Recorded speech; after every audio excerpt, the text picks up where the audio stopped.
Hello students, welcome to the Duty Society online classes for 8th regular. My name is Zia Mohsin, faculty of mathematics at Duty Society Coaching Center. तो आज हम बात करते हैं 8th regular की। क्या 8th regular का क्या सिलेबस है, किस तरह से हम उसकी तैयारी करेंगे, कौन कौन से चैप्टर हैं और उसको किस लेवल तक लेके चलेंगे। क्योंकि हम जब 8th रेगुलर की बात करते हैं तो 8th में आने के बाद 8th जो है वो 9th का बेसिक है, क्योंकि 8th में कुछ चैप्टर ऐसे होते हैं जो आप 9th में जाके भी पढ़ते हो। ठीक है, तो आपको अगर आप 8th अच्छे से पढ़ोगे तभी आपकी 9th भी अच्छे से क्लियर हो सकती है, और 9th अच्छे से हो गई तो फिर आपकी 10th हो सकती है। ठीक है, तो आपका बेसिक क्या है? आपका बेसिक जो है वो आपका 8th क्लास है, तो इसको ही हम अच्छे से पढ़ेंगे। हर चैप्टर को एनसीईआरटी के साथ साथ तो चलते रहेंगे, लेकिन जो भी उसके एक्स्ट्रा क्वेश्चन होंगे अदर बुक के, उसको भी हम साथ साथ लेके चलेंगे। ठीक है, और साथ साथ अगर मैं बात करता हूं जो ओलंपियाड के टेस्ट होते हैं मैथमेटिक्स के, वो सारे भी हम उसकी लेवल तक भी तैयारी करेंगे। तो अगर मैं टोटल चैप्टर की बात करूं तो टोटल चैप्टर जो है वो हमारे पास 13 है। ठीक है, जो हमें पढ़ने हैं। इसके अलावा 2 चैप्टर और है कंस्ट्रक्शन, वो हम पढ़ते नहीं है, लेकिन 13 चैप्टर जो है वो हमें पढ़ने हैं। तो हम स्टार्ट कहां से करेंगे? स्टार्ट हम करेंगे अपना रेशनल नंबर से। ठीक है, अब रेशनल नंबर होता क्या है? क्योंकि सबसे पहले मैथ में आया क्या? मैथ में नंबर आया, तो ये जो है वो एक नंबर का पार्ट है। तो सबसे पहले इसी को स्टार्ट करेंगे, क्या रेशनल नंबर का क्या बेसिक होता है, और थोड़ा बहुत 9th लेवल तक लेके चलेंगे। ठीक है, फिर उसके बाद मैथमेटिक्स की एक अगली ब्रांच के बारे में पढ़ेंगे जिसका नाम होता है अलजेब्रा। ठीक है, क्या नाम है जिसका? अलजेब्रा। तो ये जो 3 चैप्टर हैं जिसका नाम क्या है? एक अलजेब्रिक एक्सप्रेशन एंड आइडेंटिटीज, दूसरा नाम फैक्टराइजेशन, और तीसरा चैप्टर है लीनियर इक्वेशन इन 1 वेरिएबल। ये किस उस पर डिपेंड करता है? ये आपकी एक ब्रांच है जिसका नाम है अलजेब्रा। ठीक है, तो ये अलजेब्रा के ये 3 चैप्टर हैं जिनको हम पढ़ेंगे, अलजेब्रिक एक्सप्रेशन, आइडेंटिटीज, फैक्टराइजेशन। अब देखो 8th क्लास में फैक्टराइजेशन है, जब आप क्लास 9th में जाओगे तो इसका यूज है फैक्टराइजेशन का वहां पे, लेकिन थोड़ा सा लेवल हाई हो जाएगा, वहां पे फैक्टर थ्योरम से फैक्टराइजेशन निकाला जाएगा। अब जब क्लास 8th की बात करोगे तो अलग अलग मेथड होंगे, बाई कॉमन फैक्टर हो जाएगा, रीग्रुपिंग टर्म हो जाएगा, आइडेंटिटीज से हो जाता है। अब ऐसे ये linear equation in 1 variable class 8th में 1 वेरिएबल का है, क्लास 9th में जाओगे तो यही मिलेगा, लेकिन सिर्फ क्या चेंज हो जाएगा? 2 वेरिएबल हो जाएगा। तो जो बेसिक है क्लास 9th का वो क्लास 8th ही है। बात समझ में आ रही है ना? तो अगर आप क्लास 8 को अच्छे से कवर करते चलोगे, आप अच्छे से ये पढ़ लोगे कि लीनियर इक्वेशन इन 1 वेरिएबल होता क्या है, तो मैं वादा करता हूं जब आप क्लास 9th पे जाओगे तो आपको ये भी क्लियर हो जाएगा कि लीनियर इक्वेशन इन 2 वेरिएबल होगा क्या। समझ में आ गया? ठीक, तो इसके बाद पहला नंबर सिस्टम का ये रेशनल नंबर हो गया, क्योंकि बेसिक यही है। दूसरा आता है अलजेब्रा के 3 चैप्टर हो गए। तीसरी ब्रांच जो आती है जिसका नाम है ज्योमेट्री। ठीक है, ज्योमेट्री भी एक मैथमेटिक्स की एक इंपॉर्टेंट ब्रांच है। ठीक है, उसका भी क्लास 9th में बहुत सारे चैप्टर ऐसे हैं ज्योमेट्री के, जो बहुत सारे, जैसे ट्राइंगल्स हो गया, बहुत सारे हैं। उसमें से सिर्फ क्लास 8th में आपको यही 2 चैप्टर है जिसका नाम है अंडरस्टैंडिंग क्वाड्रिलेटरल, और दूसरा क्या नाम है? मेंसुरेशन। तो ये किससे बिलोंग करते हैं? ये हमारे कौन सी ब्रांच है? ज्योमेट्री से बिलोंग करते हैं। ठीक है, अब एक चीज और देखना, जब आप क्लास 8th में ज्योमेट्री के बारे में पढ़ोगे ना, तो आप सिर्फ स्टेटमेंट के बारे में पढ़ोगे, क्योंकि कुछ चीजें होती हैं जिसको हम बोलते हैं थ्योरम।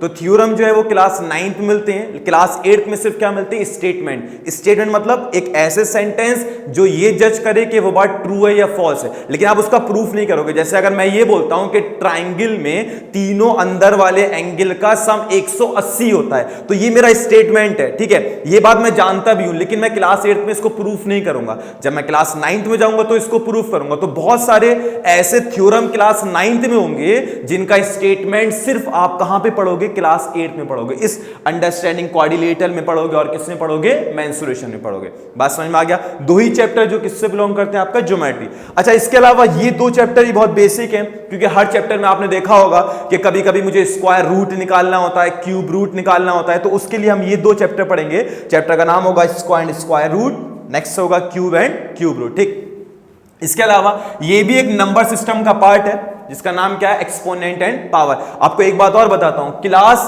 8th का एक्सपोनेंट पावर मुश्किल है as compare to class 9th, क्योंकि क्लास 9th में सिर्फ एक एक्सरसाइज दे रखी है, और वो भी बहुत छोटी सी एक्सरसाइज है, लेकिन क्लास 8th में देखा जाए तो एक बहुत बड़ा चैप्टर है। तो अगर आपको क्लास 8th में अच्छे से पढ़ लिया तो आपको क्लास 9th में तो कुछ मिलेगा ही नहीं, वो तो बहुत आसान होगा। जो बेसिक क्लास 8th का है वो आपको क्लास 9th में मिल जाएगा। ठीक, अच्छा, इसके अलावा डाटा हैंडलिंग, इसमें कुछ नई चीजें आपको मिल सकती हैं। आप इससे पहले क्या जानते होगे? आप इससे पहले सिर्फ एवरेज के बारे में जानते होगे, लेकिन अब जब आओगे तो आप क्या क्या सीखोगे इसमें? आप ये सीखोगे कि मॉड मतलब क्या होता है। एनसीईआरटी में थोड़ा बहुत दे रखा है, लेकिन हम इसको अच्छे से सीखेंगे। मॉड क्या होता है, मीडियन क्या होता है, और नेक्स्ट एक और इंपॉर्टेंट बात क्या? प्रोबेबिलिटी। देखिए हो ना, जब कोई क्रिकेट मैच चलता है तो कमेंटेटर ये तो बोलता है ना कि इंडिया के या किसी भी टीम के जीतने के चांसेस 70%। तो अब ये तो नहीं है कि ऊपर वाला उसे आवाज देके बोल रहा है कि भैया ये बात बोल दो। वो क्या करता है, वो क्या फाइंड करता है, उसकी प्रोबेबिलिटी फाइंड करता है। तो ये सारी चीजें आप कहां पढ़ोगे, डाटा हैंडलिंग में पढ़ोगे।